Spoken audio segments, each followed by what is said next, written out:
When I called my son, Daniel, to ask when his wedding would be, I expected to hear excitement, maybe even a date. Instead, his fiancée, Claire, looked me straight in the eye and said with a chilling half-smile, "Oh, we already got married yesterday. Only special people were invited." Her words hit me like a slap I never saw coming. Special people. I, who had paid their rent for nearly 3 years, who had bought their furniture, their groceries, their everything, was not one of them. My throat tightened as I stood there, still holding my phone like it weighed 100 pounds, while Claire adjusted herself comfortably on the sofa I had bought. I thought about the pale lavender dress hanging uselessly in my closet, the one I had chosen to wear for their big day.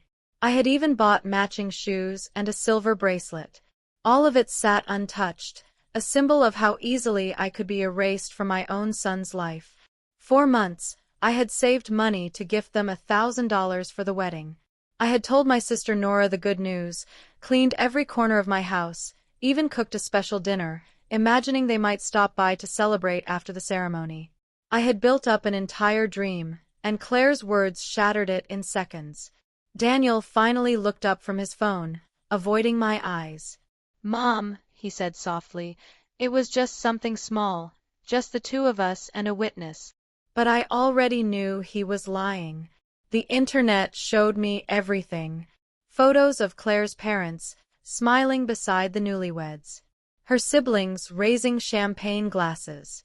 Claire in her ivory gown, the one I had unknowingly helped pay for when I sent her $600 last month for a few things. I saw every detail of the wedding I was never meant to attend. A week later, Claire called me. Her voice, once smug, now trembled. "Mrs. Alden, the rent's overdue. The landlord's threatening to kick us out. I think you forgot the transfer." I sat there, letting the silence grow heavy between us. 4 years, I'd been their safety net, skipping my own medications to make sure their bills were paid, eating canned soup so they could dine out. This time, I exhaled slowly and said, "Claire, didn't I tell you? I only help special people." The silence that followed was so deep I could hear my heartbeat echo in it, and for the first time in years, it wasn't out of guilt. It was power. That night, as I stared at the lavender dress still hanging in my closet, I realized something had broken, but maybe, just maybe, something inside me had finally begun to heal. That night, I couldn't sleep. The lavender dress still hung in my closet, untouched, perfect, and painfully symbolic. I sat on the edge of my bed, running my fingers along its delicate fabric. It wasn't just a dress anymore. It was proof of how blind I had been, of how easily love can be mistaken for gratitude. For 3 years, I'd convinced myself that giving was love, that paying their bills, buying their furniture, and rescuing them from every small disaster meant I was needed. That illusion had kept me alive, even when my heart knew it was breaking. I walked to the kitchen and brewed a cup of coffee, the same way I'd done every morning for decades. Only this time, I didn't think about calling Daniel to ask how he was, or checking my phone for one of Claire's polite, manipulative messages. For the first time in years, I was my own first thought of the day. As the bitter aroma filled the room, I opened my notebook, the one where I used to jot down grocery lists and birthday reminders, and began a new list. Not of errands, but of expenses. Rent, $600 every month for 36 months. Furniture, $1,500. Groceries and emergencies, $8,000. Car repairs, $1,200. Claire's medical bills, $900. Their wedding loan, $2,000. When I finished calculating, the total stared back at me, $33,200. $33,000. Gone. Not on memories or joy, but on silence, entitlement, and empty thank yous. That number did something to me. It was like a mirror I hadn't dared to look into for years. I realized that love built on money doesn't grow. It rots. And I had been watering the rot, hoping one day it would blossom. The next morning, I walked into my bank with a calm I didn't recognize. Mr. Cooper, the branch manager, had known me for years. "Mrs. Alden," he said kindly, "same transfer as always?" I smiled faintly. "No, Mr. Cooper. I'm here to cancel it. All of it. Every automatic payment. Every shared access." He hesitated. "Are you sure?" "It's been 3 years. I've never been more sure of anything." When I left the bank, I felt lighter, not because I had more money, but because I had finally stopped renting my own peace. As I turned the corner toward home, my phone buzzed with Daniel's name flashing on the screen, and something in me whispered, "Don't answer this time." The phone vibrated insistently in my purse as I walked home from the bank. Daniel's name flashed across the screen, his contact photo, a smiling face I once adored, now feeling like a stranger's. 4 years, that call would have sent me sprinting to answer, terrified of missing his voice. But this time, I let it ring. It rang again, then again, and again. By the fifth missed call, I felt something strange. Peace. A quiet, defiant peace. When I arrived home, the house was silent, a kind of silence that didn't ache but comforted. I made myself lunch, ate slowly, and allowed my thoughts to breathe. For once, there was no one to please, no request waiting in the shadows. Just me, and the sound of my own spoon against a bowl. Then came the text. "Mom, please answer. We need to talk. It's urgent." I didn't reply. Instead, I opened the curtains and watched the afternoon sunlight flood my living room, the same room where Claire once sprawled on my couch, scrolling through her phone like she owned the place. I thought about every time I'd handed over my debit card, pretending not to notice the resentment in her tone. About how Daniel had stopped hugging me years ago, as if affection were another bill he didn't have time to pay. That evening, I took a slow walk through the neighborhood. I passed the park where I'd once taken Daniel as a boy, pushing him on the swings until he'd laugh so hard his little legs kicked the air. That laughter felt like a sound from another life, a life where love didn't have a price tag. When did it all change? When did my son stop seeing me as a mother and start seeing me as a lifeline? The next morning, the doorbell startled me. I peeked through the window and froze.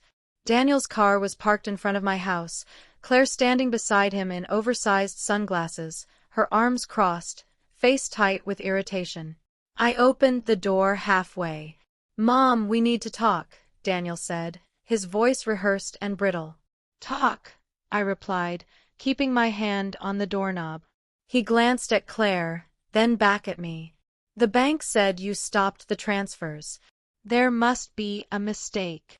"No mistake," I said quietly. "I've just corrected one." Claire's lips tightened, her calm mask cracking. "You can't just do that, Mrs. Alden. We have bills, responsibilities." "So do I said, closing the door slowly. "Starting with my own life." Through the window, I saw them still standing there, whispering, planning, and I knew this wasn't over. Something darker was coming. For 2 days after that confrontation, I lived in a strange calm. The air in my house felt lighter, the silence softer. I woke up without dread, brewed my coffee without checking my phone, and spent the afternoons reading novels I'd bought years ago but never had time to open. But peace doesn't last long when people are addicted to your generosity. On the third day, I came home from the grocery store and froze at the sight before me. Daniel's car, Claire's car, and a sleek black sedan parked outside my house. My stomach tightened. I didn't recognize the third vehicle. Through the window, I saw movement inside. Someone was in my living room. I unlocked the door, pushed it open, and stopped cold. Daniel was sitting on my sofa, his head in his hands. Claire was pacing, her heels clacking against the hardwood floor. And a stranger in a gray suit was standing by my dining table, rifling through my personal papers. "What on earth is happening here?" I demanded. They all turned toward me, startled, though Claire was the first to recover. Her tone was sugary, her smile forced. "Mom, thank God you're home. We needed to talk." This is Mr. Franklin, our attorney. Your attorney? I echoed.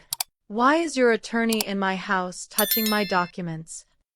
Mr. Franklin adjusted his glasses, stepping forward with a false politeness.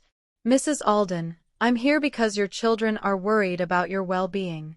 They've noticed some concerning behavior, financial confusion, isolation, paranoia. Paranoia, I interrupted sharply. You mean installing locks after you walked in here without permission? Daniel stood, raising his hands like a mediator. Mom, calm down. We just want to help. You've been acting strange lately, cutting us off, ignoring calls. I let out a short, humorless laugh. Strange? You mean independent? Claire's eyes flashed. We're trying to protect you from making mistakes. You're 72, and sometimes older people. Finish that sentence carefully, I warned. Her lips pressed together. The mask was slipping. Mr. Franklin opened his briefcase, pulling out a folder. We've prepared some papers, Mrs. Alden. A temporary financial guardianship, just until things stabilize. Without hesitation, I took the folder from him, glanced at the title page, and tossed it straight into the trash. The only thing stabilizing here is the lock I'll be changing on this door. Claire's voice rose, sharp and trembling. You can't do this to us. We're your family. I looked her dead in the eye. Then start acting like it. As they stormed out, Daniel turned at the door and said, You'll regret this, Mom. You won't always have the upper hand. He was right about one thing. I didn't. But what they didn't know was that I was about to take it back. After they left, I stood in the quiet of my living room, surrounded by the smell of their perfume and arrogance. My hands trembled, not from fear, but from fury. For years, I had opened every door to them. Now they had the nerve to break into my home, invade my privacy, and attempt to declare me unfit for my own life. I looked around the room, the furniture I bought for them now sitting in my space, the photo frames that once held our smiles. Each object felt like evidence of my own blindness. That night, I didn't sleep much. I replayed their words again and again. Paranoia, confusion, guardianship. They had turned concern into control, affection into entitlement. But as the clock struck midnight, I made a decision. If they wanted to play power games, I'd learn the rules and play better. The next morning, I called a lawyer. Not just any lawyer. Mr. Elias, a man who had handled my husband's estate decades ago. When I explained the situation, his calm voice hardened. Mrs. Alden, what they did constitutes financial coercion and invasion of privacy. You need to protect yourself immediately. He made me a list, practical steps, not emotional reactions. Change every lock in the house. Close or transfer vulnerable bank accounts. Document everything. Tell no one what you're planning, especially not them. That list became my armor. By noon, I was at the hardware store. Good morning, Mrs. Alden, said Sam, the owner. Another repair for your son's apartment? I smiled faintly. Not this time, Sam. This one's for me. He raised an eyebrow. Good. It's about time. While choosing locks, I met his daughter, Hazel, who also installed home security systems. I asked if she could come by the next morning. Absolutely, she said. We'll set you up with something solid. No one's getting in without your say-so. For the first time in years, I felt like I was reclaiming my life one lock, one decision, one breath at a time. When I returned home, I found an envelope slid under my front door. Inside was a note in Daniel's handwriting. Mom, please call us before you do something we'll all regret. I tore it in half and whispered, I already did. I stopped paying for your comfort. The next morning, as Hazel's truck pulled into my driveway, I had no idea that Daniel and Claire were already planning their next move, one that would test just how far a mother's forgiveness could stretch. The morning sunlight streamed through my kitchen window as Hazel and her crew worked outside, changing every lock and setting up new security cameras. Each click of the screwdriver felt like a door closing, not against love, but against control. When the last lock clicked shut, Hazel smiled. There. No one's getting in here without your permission. Perfect, I said. That's exactly what I want. As she packed up, my phone began buzzing across the counter. Unknown number. I let it ring twice, but curiosity got the better of me. When I finally answered, Claire's voice oozed through the line, sugar-coated and trembling. Mrs. Alden, please, don't hang up. We need to talk. It's about Daniel. I stayed silent. He's not been sleeping, she continued quickly. He feels awful about the wedding. We both do. We made a mistake. We shouldn't have excluded you. We want to make it up to you. How about a special dinner? Just the three of us? At your place, maybe. Her words were perfectly rehearsed. Soft, careful, manipulative. I almost laughed. You mean dinner at my house, cooked by me, paid for with my money, while you two pretend to care for an hour? She inhaled sharply. That's unfair, Mrs. Alden. We love you. Do you? I asked calmly. Then answer me this, Claire. Why wasn't I there when you said your vows? Silence. Then a faint tremor in her voice. We didn't mean to hurt you. We just thought you wouldn't enjoy something small. Small, I said bitterly. I saw the photos. The rented hall, the champagne, your family smiling beside my son. It looked big enough for everyone but me. Her tone hardened. You don't understand, it's complicated. No, I replied. It's actually very simple. You used me.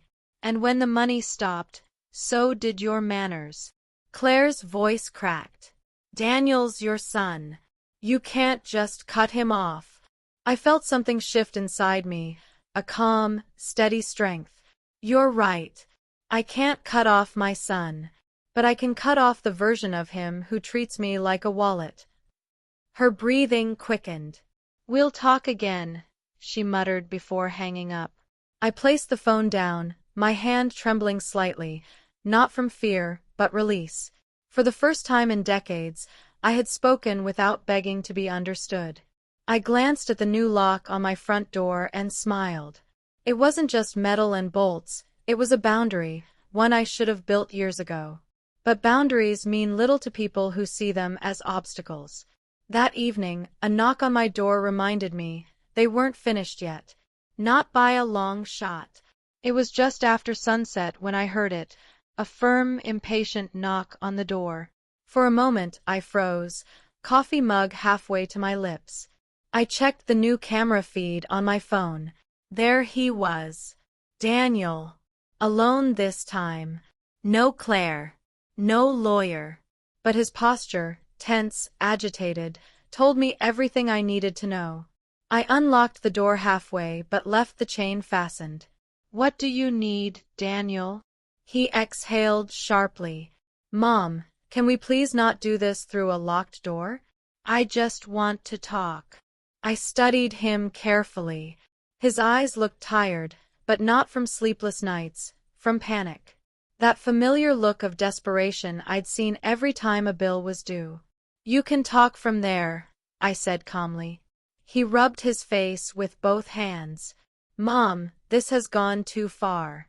Claire's freaking out. The landlord's threatening eviction. You can't pull support like that overnight. I can, I replied. And I did. His voice cracked into anger. Do you even hear yourself? You're being cruel. I let out a slow breath. Cruel. I repeated softly. You left me out of your wedding, Daniel. You lied to me. You made me believe I mattered, when all you wanted was my money. That's not true, he shouted. Claire. Claire what? Manipulated you? Used you? Or taught you how to use me better? He glared at me, the softness in his eyes replaced by something colder. You don't understand, Mom. We counted on your help. We built our lives around it. And that's the problem, I said firmly. You built your life on someone else's sacrifice. That's not living, that's leeching. He fell silent, jaw clenched. For a brief moment, the little boy I once knew flickered behind his hardened face, the one who used to run to me after nightmares, whispering, "Don't let go, Mom." But I couldn't reach that boy anymore. He'd grown into a man who saw love as an endless supply. He stepped forward, testing the chain. "This isn't over," he muttered. "You'll regret making enemies out of your own family." I closed the door gently, locking every bolt.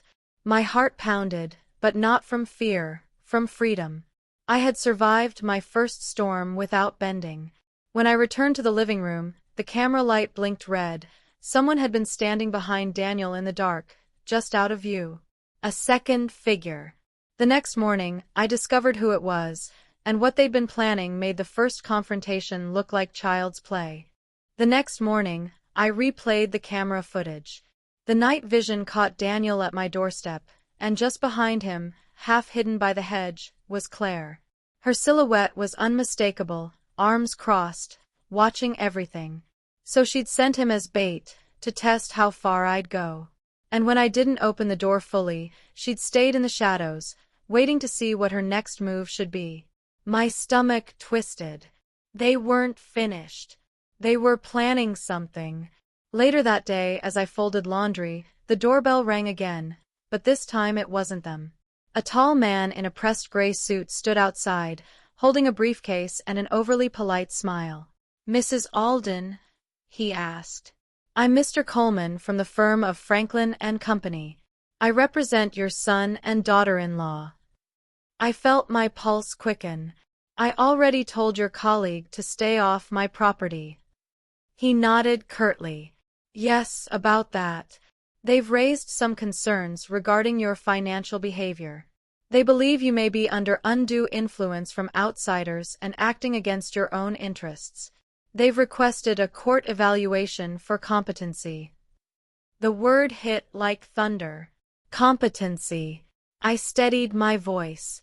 "You mean they're trying to declare me mentally unfit to manage my own money?" He gave a non-committal shrug. "It's a precautionary measure, ma'am. They say you've been making erratic decisions, cutting them off, hiring new legal counsel, installing cameras out of paranoia." I almost laughed. Paranoia? That's what you call locking my doors after they invaded my home. His polite smile didn't falter. "If you'd prefer, we can discuss this through your attorney." "Good idea," I said, shutting the door. "You'll be hearing from him." That evening, I called Mr. Elias, my lawyer, and told him everything. He listened quietly, then said in his measured, firm tone, "Evelyn, they're escalating. But they've made a mistake. They've turned a family conflict into a legal assault. That means we fight back with evidence." He instructed me to gather bank statements, text messages, and every record of my financial support, 3 years of transfers, payments, and receipts. As I compiled them into a folder, I couldn't help but notice how clean the numbers looked now that I wasn't adding new ones every month. Each document was a silent witness, proof of love abused and patience drained. When I looked at the total again, over $33,000, I didn't feel shame anymore. I felt strength. Every dollar was a lesson, every receipt a boundary drawn too late. But as I sealed the folder for Mr. Elias, a thought struck me cold. Claire wasn't the type to rely on lawyers alone. And I was right. 2 days later, when a woman from Adult Protection Services knocked on my door, I realized they'd taken their scheme to an entirely new level. 2 mornings later, I was pruning the roses in my front garden when a silver sedan pulled into my driveway. A woman stepped out, mid-30s, neatly dressed, holding a clipboard. Her expression was calm but practiced, the kind of politeness you learn in jobs where you deliver bad news. "Mrs. Alden?" she asked, flashing an ID. "I'm Ms. Porter from the Department of Senior Services. We received a report concerning your well-being." The shears nearly slipped from my hand. "My well-being?" "Yes, ma'am," she said smoothly. "There have been claims of possible confusion, isolation, and financial mismanagement. I'm just here for a wellness check." Confusion, isolation, financial mismanagement. I could practically hear Claire's voice behind those words, rehearsed to sound like concern.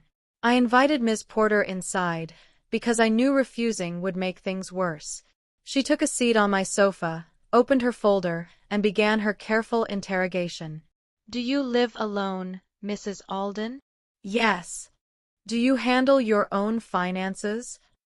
"I have for 40 years." "Do you take any medication that affects memory or judgment?" "Only a multivitamin and the occasional aspirin." Her pen stopped mid-note. She wasn't expecting those answers. "Do you keep in contact with your family?" she continued. "Not recently," I said. "By choice."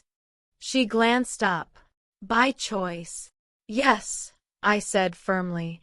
"When contact becomes abuse, silence is self-defense." Ms. Porter blinked, slightly thrown off. I stood and handed her a folder I had already prepared: bank records, payment receipts, copies of every transfer I'd made to Daniel and Claire. "Here's what your concerned family forgot to mention," I said evenly.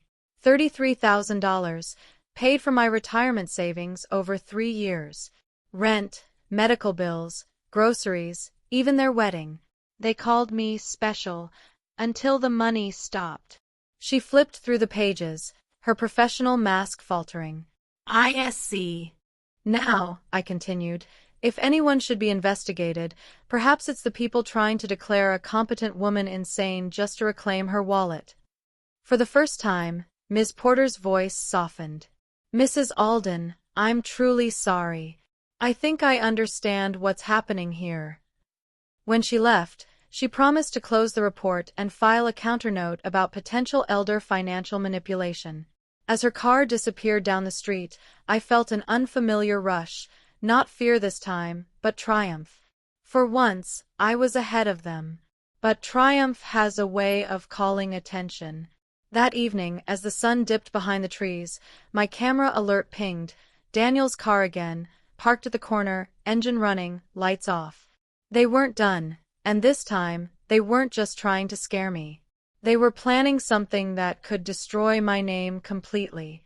The next few days passed in deceptive calm.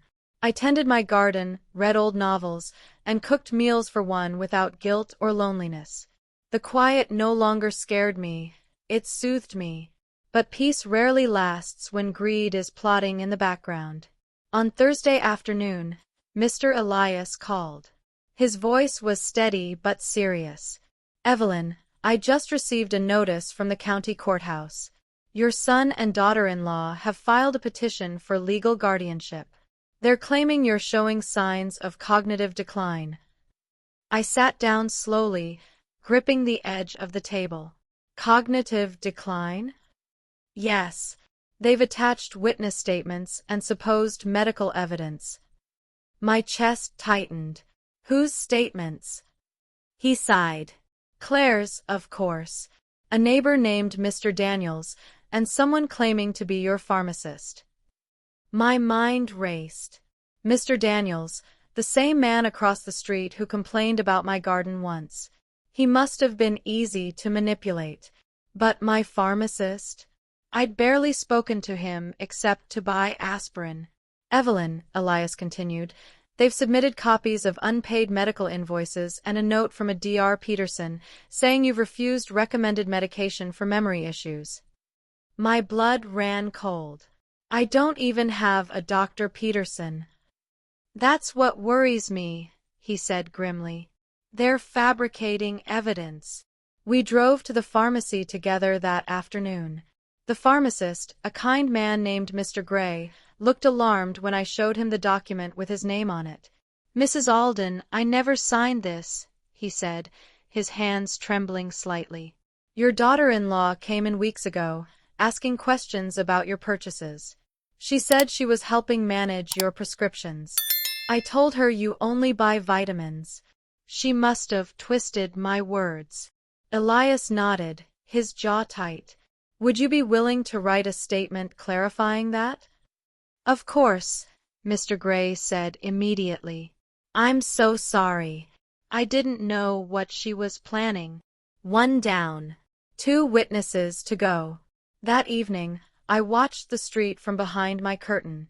Daniel and Claire's house sat dark and quiet across town, but I knew better than to believe the silence. They were preparing their next move, a legal ambush that could brand me as unstable. As I turned off the lights and climbed into bed, one thought repeated in my mind like a heartbeat. They weren't fighting for my well-being. They were fighting for my bank account. The next morning, a letter arrived from the court, my hearing date. And I knew then that this was no longer just a family dispute. It was war. The letter arrived in a plain white envelope, the kind that pretends to be ordinary until you open it and your world shifts. Inside was a single sheet, notice of hearing, petition for guardianship. Filed by Daniel Alden and Claire Alden. The hearing was in 12 days. 12 days to prove my sanity, to prove I still had the right to control my own life. I sat at my kitchen table, reading the letter again and again, until the words blurred. There was something so cruel about seeing your own child's name under petitioner. It wasn't just legal, it was personal. A betrayal inked and notarized. That evening, Mr. Elias came over. He didn't waste time with sympathy. Evelyn, we'll need to prepare as if this were a full trial. They're trying to build a narrative that you're unstable. We'll dismantle it piece by piece. We started with evidence. Every text message where they asked for money, every bank transfer receipt, every voicemail that began with, "Mom, could you please?" Each record became a brick in the wall I was building, not to keep them out, but to keep me safe. Elias encouraged me to call witnesses, people who could testify that I was alert, rational, and in control. So I reached out to Hazel, the young woman who'd installed my locks. She didn't hesitate. Of course I'll testify, Mrs. Alden. You're sharper than most people half your age. Next was Sam, the hardware store owner. You've always known exactly what you're doing, he said firmly. I'll tell the judge that myself. Each conversation strengthened something inside me that had long been buried, the confidence I once had when I ran my household, managed finances, and raised Daniel alone after his father died. I had forgotten that woman. Now she was coming back. Still, the nights were the hardest. I'd lie awake replaying Daniel's childhood in my mind, his first steps, his drawings taped to the fridge, the way he used to run into my arms after school. How could that same boy now stand in court to strip me of my freedom? One night, unable to sleep, I found myself whispering into the darkness. You taught him kindness, Evelyn. You didn't teach him greed. Someone else did. And I knew exactly who. Claire. When morning came, I looked in the mirror, brushed my silver hair back, and straightened my shoulders. This wasn't about revenge anymore. It was about survival, emotional, legal, and spiritual. But just as I began to feel ready, Elias called with urgent news. Claire had submitted a new medical report to the court, one that could destroy everything we'd built. I arrived at Mr. Elias's office early that morning, clutching a thermos of coffee I barely touched. He was already waiting in the conference room, papers spread across the table like a battlefield map. There it is, he said grimly, pointing to a stapled packet. Claire filed this last night. A medical evaluation from a Dr. Peterson, the same name we saw before.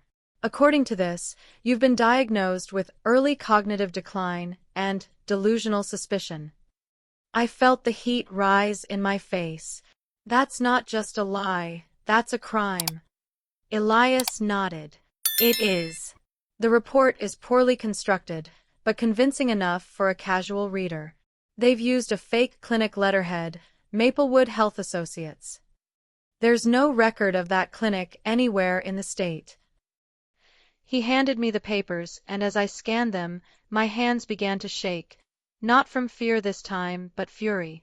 Claire had forged signatures, invented appointments, even listed prescriptions I'd never taken. How can they get away with this? I whispered. They won't, he said firmly. We're going to expose it. But we'll do it the right way, quietly, thoroughly, legally. We contacted a medical verification service to confirm that no such doctor or clinic existed. Within hours, the reply came, no records found. Fraud suspected. Elias leaned back in his chair, eyes narrowing. Perfect. This gives us leverage. If they push this report in court, we'll file for perjury and evidence tampering.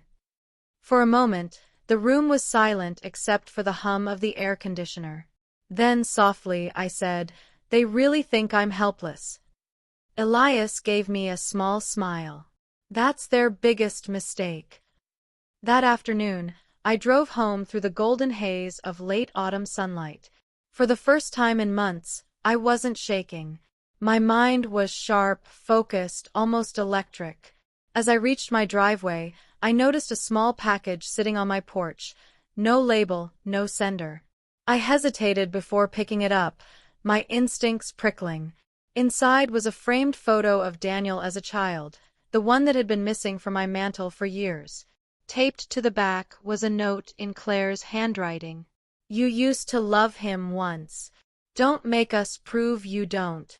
It was more than manipulation. It was a threat disguised as sentiment. I placed the frame face down on the table and whispered, You just handed me more evidence.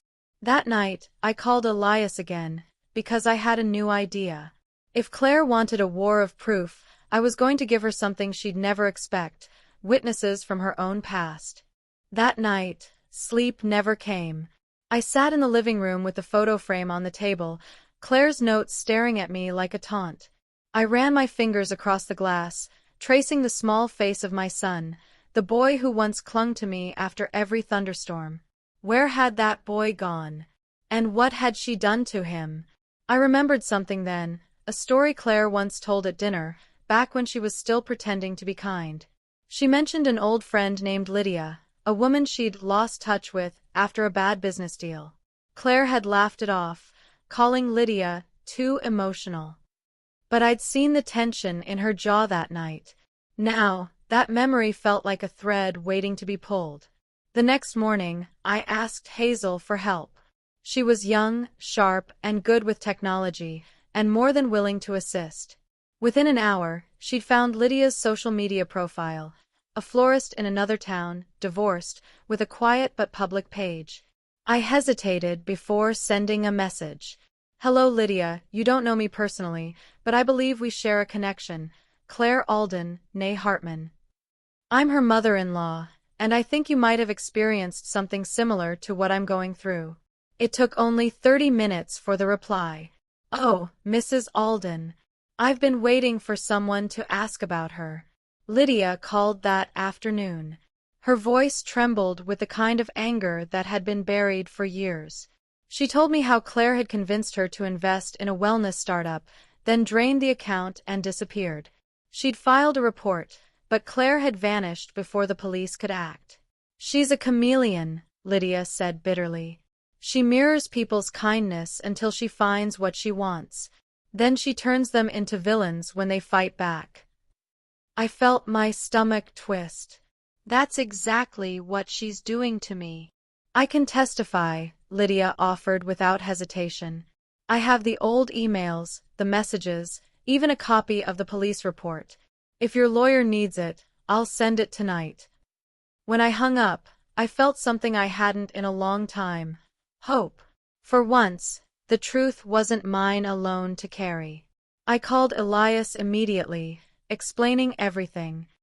He was silent for a moment, then said with a note of satisfaction, Evelyn, this could change everything. If we present this, it won't just protect you, it'll destroy her credibility completely. I smiled for the first time in weeks. Then let's make sure she never fools another soul again.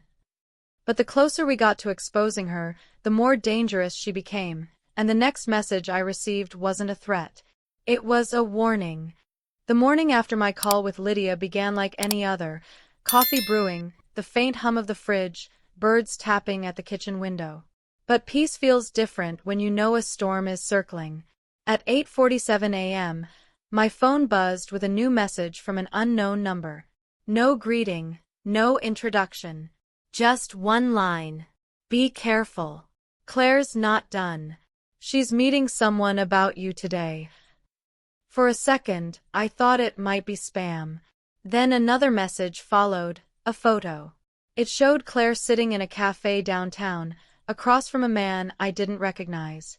On the table between them were papers, court documents. The timestamp was from 20 minutes earlier. I called Elias immediately. Someone's following her, I said breathlessly. They just sent me proof she's meeting someone about me. He paused. Forward it to me right now. Don't reply to that number. I did as he asked. Minutes later, he called back. That man she's meeting, I know him. His name is Dr. Lewis Kerr, a hired consultant. He provides false psychological assessments for guardianship cases. He's been investigated twice. My heart sank. So she's not just lying, she's trying to manufacture evidence. Exactly, Elias said. But that also gives us something huge. If we can document this connection, the court will see her entire petition as malicious intent. That word, malicious, echoed in my mind all day. It wasn't just a legal term anymore. It was Claire's signature. That afternoon, I sat by the window watching the street, my thoughts a tangle of strategy and disbelief. I thought I'd known cruelty, but this was something darker, deliberate, calculated. She didn't just want control, she wanted to erase me completely. Then, another message came through, from the same anonymous number. She doesn't know he's under review. Use that. No name, no clue who sent it. Just that. When Elias heard, he smiled faintly over the phone. You've got someone on the inside. Maybe one of her burned bridges. Keep the messages safe. They might become the nail in her legal coffin. That night, I sat alone at the kitchen table, the house wrapped in quiet tension. For the first time, fear wasn't my companion, strategy was. Every move she made now was being watched, maybe not just by me, but by the consequences closing in. I looked at Daniel's photo again, the one from years ago, and whispered, "Your wife is about to learn what it feels like to lose everything she took for granted." But before the court date could arrive, Daniel showed up again, this time not as an enemy, but as a son with tears in his eyes and a secret that would change everything. It was a gray, quiet morning when I heard the knock. Not the sharp, demanding kind. This one was hesitant, almost trembling. I checked the camera first. Daniel stood there alone, no car in sight, hands shoved deep into his coat pockets. He looked older, worn down, like he'd aged a decade in a week. For a long moment, I considered not opening the door. But something in his posture, the slump of defeat, made me unlatch it halfway. "Mom," he said softly. "Please, can I come in?" I hesitated, then stepped aside. 5 minutes, I warned. He nodded. "That's all I need." When he stepped inside, he didn't look around. He just stood in the center of the room, eyes darting toward the lavender dress still hanging near the closet, the one that had never been worn. He swallowed hard. "I know about the hearing," he began. "And I know what Claire's been doing." I folded my arms. "Do you?" He nodded, guilt clouding his voice. "She told me it was just a formality, that it would protect you legally. But when I saw the documents, I realized what she was planning. She wants control of your estate. Not for me. For her." The words hit harder than I expected. I'd always assumed Claire was the manipulator, but hearing it from Daniel's lips made it painfully real.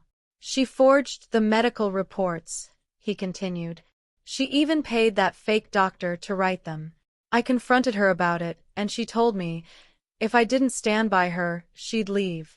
And I was stupid enough to believe that losing her would destroy me. I stared at him, tears threatening to blur my vision. Daniel, losing your integrity destroyed you long before she could. He winced. I know, Mom. I'm sorry. I don't expect forgiveness. But I can't let her do this to you anymore. I want to testify for you at the hearing. Tell the court what she's done. For the first time in months, I saw a flicker of the boy I used to know, the one who once promised he'd never hurt me. I nodded slowly. Then do it. Not for me, but for the man you're supposed to be. He exhaled shakily, tears slipping down his face. I'll bring everything, the messages, the bank transfers, even her emails. She won't see it coming.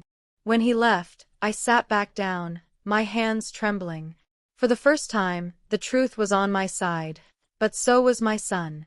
What I didn't know then was that Claire had already sensed his betrayal, and she wasn't going down without taking one of us with her.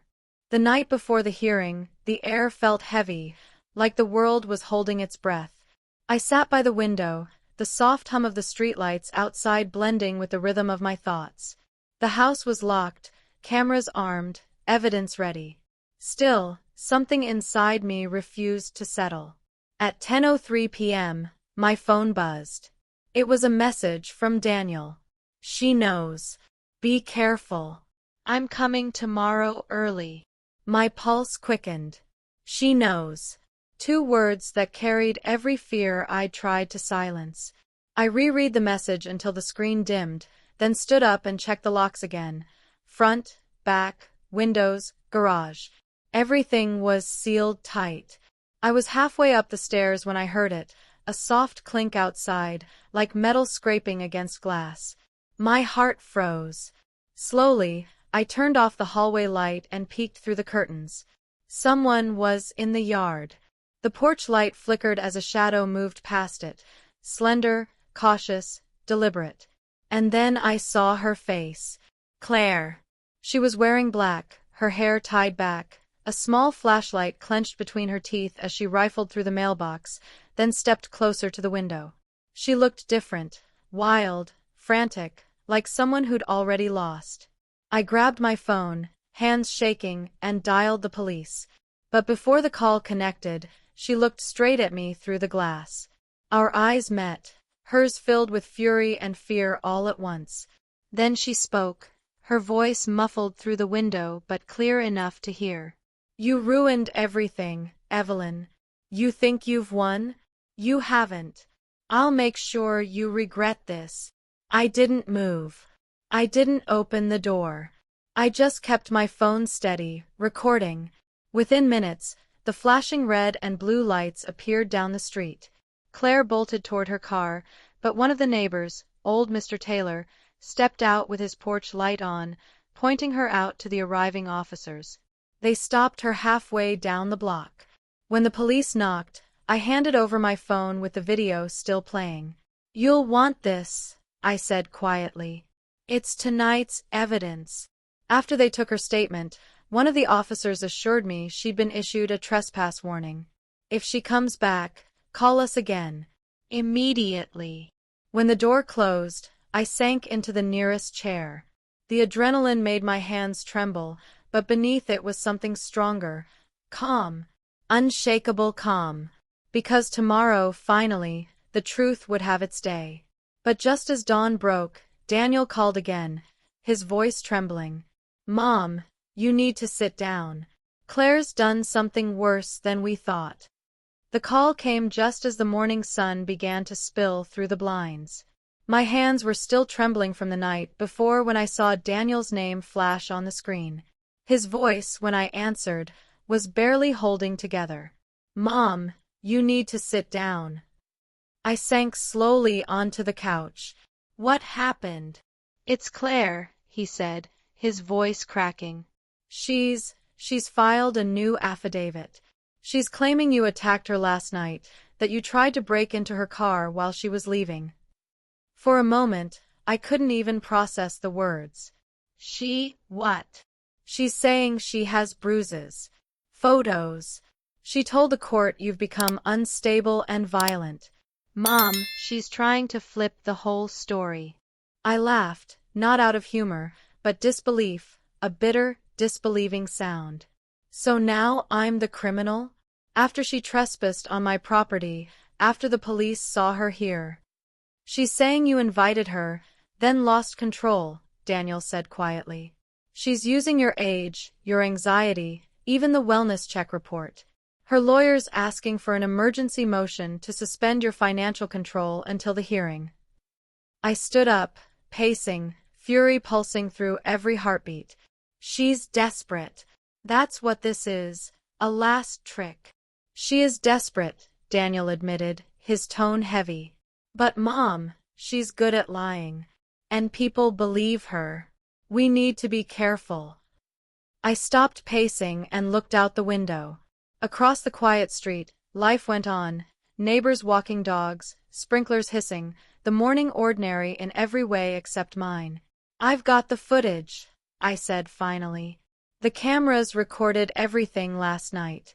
The timestamps, her face, her threats. It's all there. Daniel exhaled sharply. Then that's it. That's our proof. We'll end this tomorrow. But I could hear something in his voice. Guilt, exhaustion, maybe shame. Daniel, I said gently, you're not just doing this for me, are you? He hesitated. No. I'm doing it because I finally see what she turned me into. And I hate it. My throat tightened. For the first time in years, I felt the fragile thread between us start to mend. Small, trembling, but real. Then come early, I told him softly. We'll face her together. After the call ended, I looked around the room, at the files stacked neatly on the table, the photo of the little boy I once raised, the quiet strength filling the air. This wasn't about revenge anymore. It was about closure, the kind that comes when truth walks into the light and refuses to leave. But as I reached for my phone to call Mr. Elias, a notification appeared, one last message from Claire. If I go down, I'm taking him with me. The courthouse smelled faintly of paper, old wood, and fear. I sat beside Mr. Elias at the long oak table, my evidence folder in front of me, everything I had fought for condensed into neat, labeled pages. Across the aisle sat Claire, immaculate as ever, her expression painted calm. Daniel sat 2 chairs away from her, hands clasped tightly, eyes avoiding mine. When the judge entered, the room fell into silence. The sound of the gavel cracked through the air like lightning. Court is now in session. Claire's attorney began first, his voice smooth, rehearsed. Your Honor, my clients are deeply concerned for Mrs. Alden's safety and mental well-being. We have provided evidence of erratic behavior and emotional instability. Before he could continue, Elias rose. Objection, Your Honor. The so-called evidence is falsified. And we can prove it. The judge raised an eyebrow. Proceed. Elias stepped forward, his voice calm but sharp. Exhibit A forged medical report from a non-existent clinic. Exhibit B, a video of Mrs. Alden's daughter-in-law trespassing on her property, threatening her. And Exhibit C, testimony from the pharmacist and an independent witness, proving the petitioners engaged in manipulation and fraud. He placed the flash drive on the bench. The judge motioned for the clerk to play it. The room filled with Claire's own voice from the night before, hissing through the speakers. You think you've won? You haven't. I'll make sure you regret this. Every head turned toward her. Her face blanched, her composure cracking like glass under pressure. When the recording ended, Daniel stood abruptly. Your Honor, everything she said is true. Claire forged the documents. She lied about my mother, and I helped her because I was scared to lose her. But I won't lie anymore. The judge's eyes softened slightly before turning hard again toward Claire. "Mrs. Alden," he said to me, "you are competent, capable, and victim to clear financial and emotional abuse. The petition is dismissed, effective immediately." I exhaled slowly, tears filling my eyes. Years of guilt, pain, and silence dissolved in that single moment. When the hearing ended, Daniel approached me in the hallway. He looked broken, but honest. "I don't expect you to forgive me," he said quietly. "I already did," I replied. "But forgiveness doesn't mean forgetting." He nodded, tears glistening in his eyes, and walked away into the morning light, a man finally learning the weight of his choices. That night, I sat on my porch under a pink sky, coffee in hand, watching the world turn peaceful again. My locks were strong, my home safe, and my heart, for the first time in years, free. Because sometimes, the bravest thing a mother can do is stop saving everyone else and start saving herself. If this story moved you, if you've ever been used, betrayed, or made to question your own worth, remember Evelyn's courage. Share this story with someone who needs to be reminded of their strength. Tell me in the comments, would you have forgiven Daniel? And don't forget to subscribe for more stories of truth, healing, and quiet revenge, where every ending finds its power.